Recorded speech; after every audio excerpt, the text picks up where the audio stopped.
নদীর উপর দিয়ে ৩টা পাখি উড়ে যাবে এরকম একটি কার্টুন ভিডিওর জন্য ক্লিপ কিভাবে রেডি করবেন তো আজকে আপনাদেরকে দেখাবো।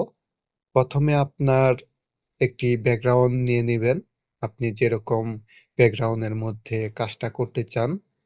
এরপর পাখির ক্যারেক্টারটা নিয়ে নেবেন এবং গ্রিন স্ক্রিনটা রিমুভ করে দিবেন। তো গ্রিন স্ক্রিন রিমুভ করার জন্য পাখির লেয়ারের উপরে ক্লিক দিবেন। এরপর নিচে গেলে দেখতে পারবেন যে ক্রোমা কি নামে একটি অপশন রয়েছে, এখানে ক্লিক দিবেন, এটা অন করে দিবেন। আপনার পাখির যে ব্যাকগ্রাউন্ডটা আছে বা গ্রিন স্ক্রিনটা আছে ওইটা রিমুভ হয়ে যাবে। এরপর ব্যাক দিবেন, ব্যাক দেওয়ার পর আপনার মন মতো পাখিটাকে বসিয়ে দিবেন, আপনি কোন জায়গায় রাখতে চান। এরপর যেহেতু এখন এখানে একটা পাখি রয়েছে, তো আমি এখানে 3টা পাখি করব। এর জন্য ডুপ্লিকেট করে নেব, আমি এখানে 3 ডট থেকে ডুপ্লিকেট করে নেব। তো এখানে আমি আরেকবার করে নেই। তো এখন 3টা পাখি হয়ে গেছে। তো এখানে দেখুন, এই যে, তো আমি পাখিগুলাকে আমার মন মতো জায়গায় বসিয়ে দিচ্ছি। তো আপনারা আপনাদের মন মতো বসিয়ে দেবেন। আপনার মন মতো বসানো হয়ে গেলে বা আপনি কোথায় থেকে কোন জায়গায় নিতে চান তো ওই রকম ভাবে বসাবেন। বসানোর পর লাস্ট প্রথম দিকে একটি ফ্রেম অটোমেটিক এখানে দেখা গেছে হয়ে যায়। এরপর শেষের দিকে গিয়ে প্লাস অপশনে ক্লিক করে ক্লিপ ফ্রেমটা বসিয়ে দিবেন। তো 3টার মধ্যেই বসিয়ে দেব আমি ক্লিপ ফ্রেমটা।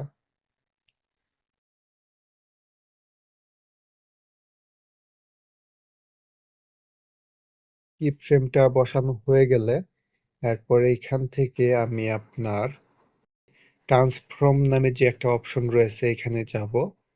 যার পর এইটাতে দেখা গেছে আমি পাখিগুলোকে আগিয়ে দেব এইখান থেকে।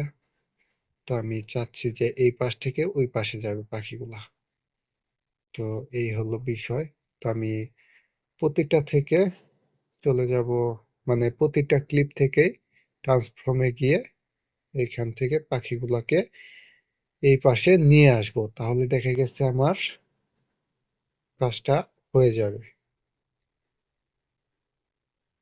তো আমি করে নিচ্ছি, আপনারাও সেম ভাবে করে নেবেন। একদম ইজি, এগুলো আসলে কিরফ্রেমের কাজ যদি আপনি একবার বুঝতে পারেন, আসলে অ্যানিমেশন করা কতটা কঠিন না, কিরফ্রেমটা যদি বুঝতে পারেন। আমি যাই হোক আগিয়ে দিচ্ছি। তো এখন আমি আপনাদেরকে প্লে করে দেখাই ফুটেজটা।